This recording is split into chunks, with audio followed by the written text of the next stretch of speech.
think there needs to be a large-scale initiative for sensitivity training.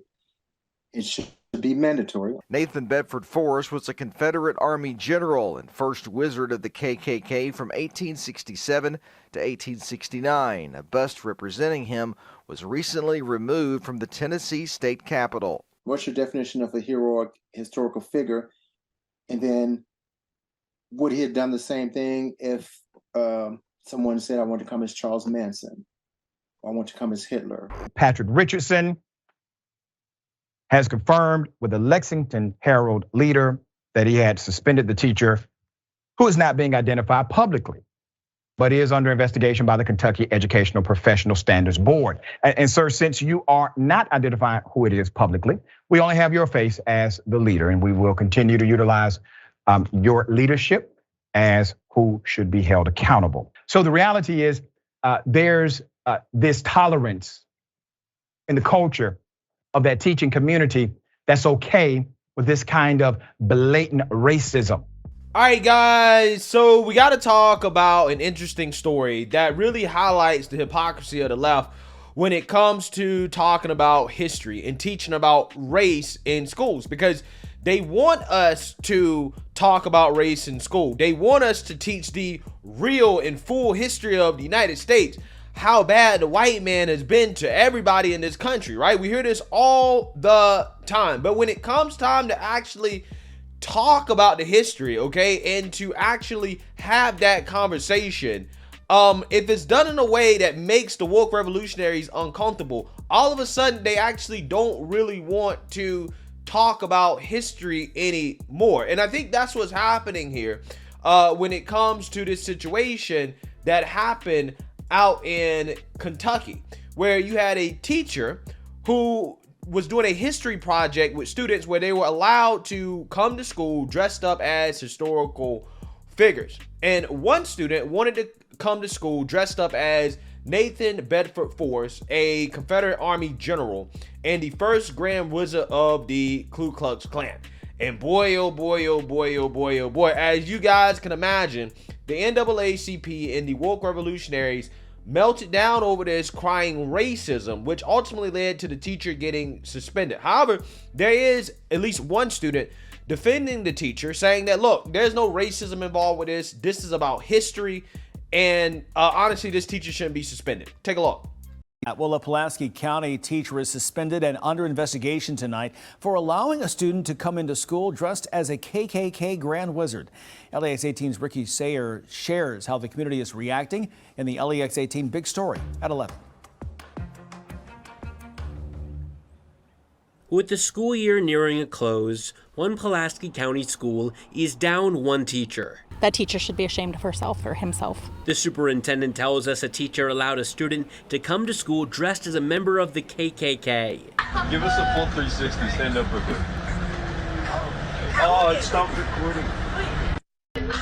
Other students shared video taken on a bus. The costume was part of a history project on historical figures. I don't know how the student even thought that it would be okay to even ask to do something like that. Grandparent Jane Leclerc says it's all the more shocking considering Black Lives Matter and other similar protests in the past few years. Why would a teacher actually approve something like that? I don't understand. I'm outraged. I was shocked.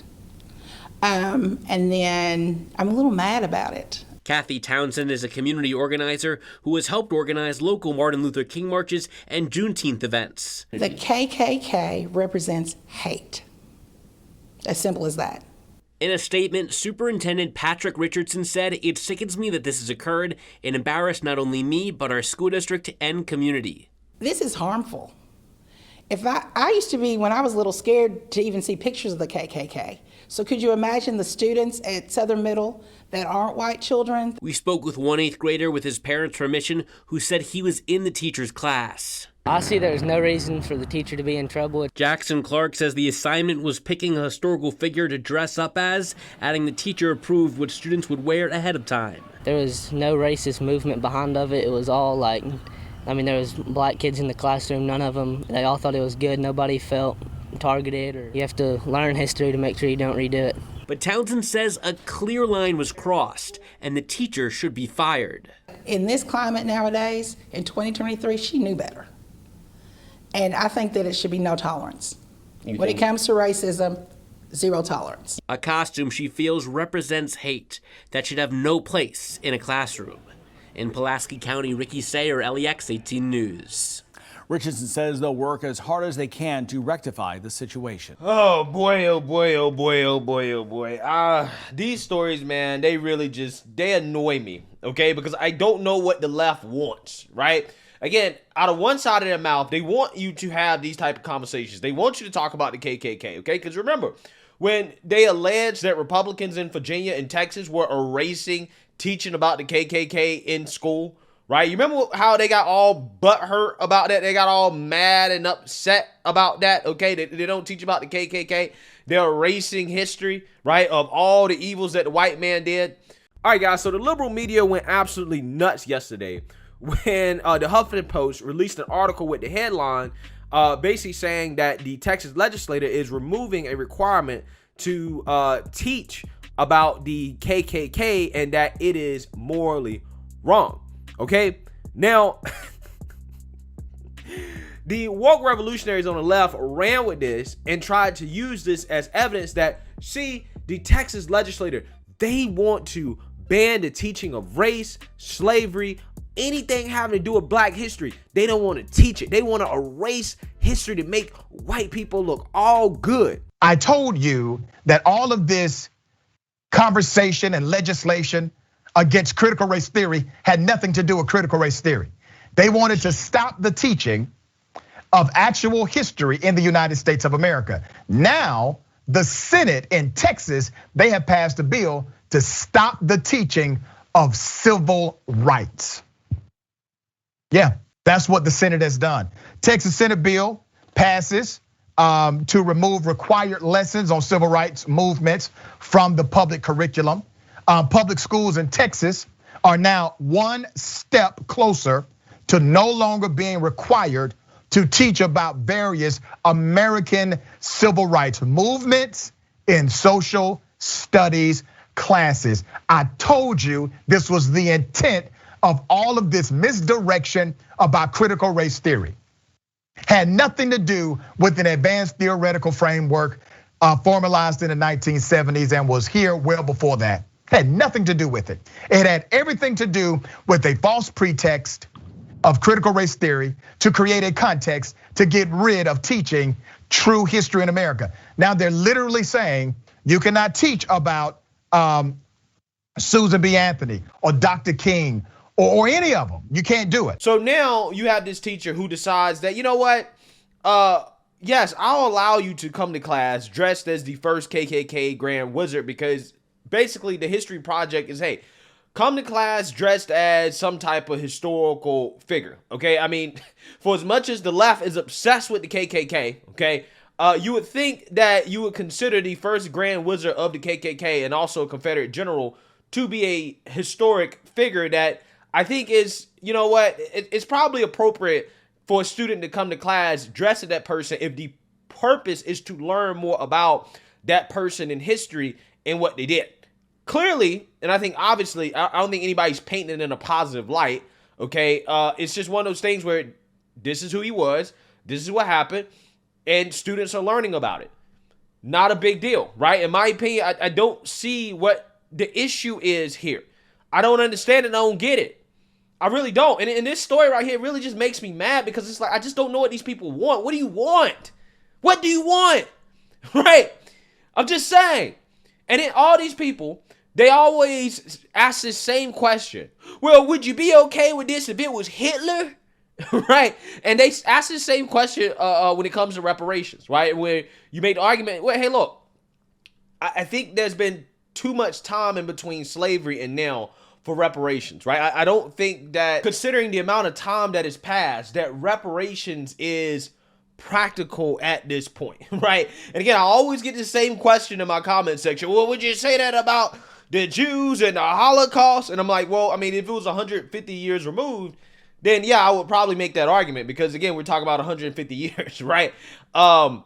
But that's not what happened with the Jews in the Holocaust. Jews basically started getting paid almost immediately after World War II ended, okay? You have the Luxembourg Agreement, which was basically a formal agreement between Germany and the state of Israel in regards to reparations. So it's like, okay, well, I mean, look, if we were living in the time of Reconstruction right after slavery, I would support it. I would say, yeah, black people, descendants of slaves or former slaves should definitely get reparations, right? They should definitely get reparations if we were living during that time period, if that was the time period right now, okay? But that didn't happen, and we're 150 years removed. It is really hard to practically trace back who was affected and who was not affected, considering how there's a lot of black people that came here after slavery. There's been a ton of race mixing. Okay, there was a lot of white people who came here after slavery. A lot of white people had nothing to do with slavery. And you're asking people to pay for something that they had nothing to do with, to give money to people who actually were never victims of what happened, right? They weren't victims of slavery. The point of me bringing that up is to say that if somebody came to school dressed as Hitler for a history project, okay, in which you learn about historical figures in the past, again, whether that be Hitler, whether that be Stalin, Mao Zedong, Fidel Castro, there are a ton of people that we consider to be bad folks, okay, in history, that I would be totally fine and okay if a student came dressed up as that person for a history project, okay? It's just a fun way to learn about history. I mean, you know, it just blows my mind that people in our society have gotten so soft, okay? Out of one side of their mouth, they want to learn about this stuff, okay? They want to learn about, they want to talk about the KKK. We got to talk about the KKK. They don't want to stop talking about the KKK. Every time you look, they're always bringing up the KKK, even though I think that the KKK today is basically non-existent, irrelevant as far as black folks are concerned. Okay, there's not one black person in America that really has a real reason to be concerned about the KKK. Okay, unlike what the mainstream liberal media is trying to make it out to believe, which is that, you know, you have members of the KKK, you know, in the federal government. They're everywhere. Racism is everywhere. The whole country is systemically racist. Again, this is what they want you to believe, right? White supremacy. Okay, but then again, when it comes time to actually talk about these things in school, which is what they claim that they want us to do, they still got a problem with it. They got a problem with it because a student came dressed up in a Klan hood for a history project. Again, this wasn't a school dance, right? Or a Halloween costume or anything like that. It was a history project, and it had nothing to do with the teacher being racist, okay? The teacher's not racist for allowing a student to come to school dressed up as the KKK if it's a part of a history project. Again, I don't know what these people want. What do you actually want? Okay? That's what frustrates me the most about this story, because again, these same people boo-hoo, whine, and cry when the GOP allegedly, right, tries to ban the history or the teaching of the history of the KKK, which is not even true, but this is what they cry about. Okay, this is what they claim. They boo-hoo, whine, and cry about it, but then when a teacher actually does try to teach the history of the KKK, they can lose their job. The hypocrisy is stunning, but I know exactly what this teacher needs to do to save their job. All they got to do is come out here and say, well, the reason why is because I want to talk about how bad the white man was, right? I want to talk about systemic racism and who's directly responsible for the systemic racism and how bad the KKK was. That was the purpose. The purpose was to talk about how bad the white man was. That is probably the only way that this teacher can save their job at this point. I'm just saying, if this teacher sees this video, I'm telling you, say that, hey, I did it because I wanted to shit on the white man, right? If you say that, then you will probably keep your job. Let me know what you guys think. Make sure you like, comment, and subscribe. Most importantly, share a black conservative perspective. Peace.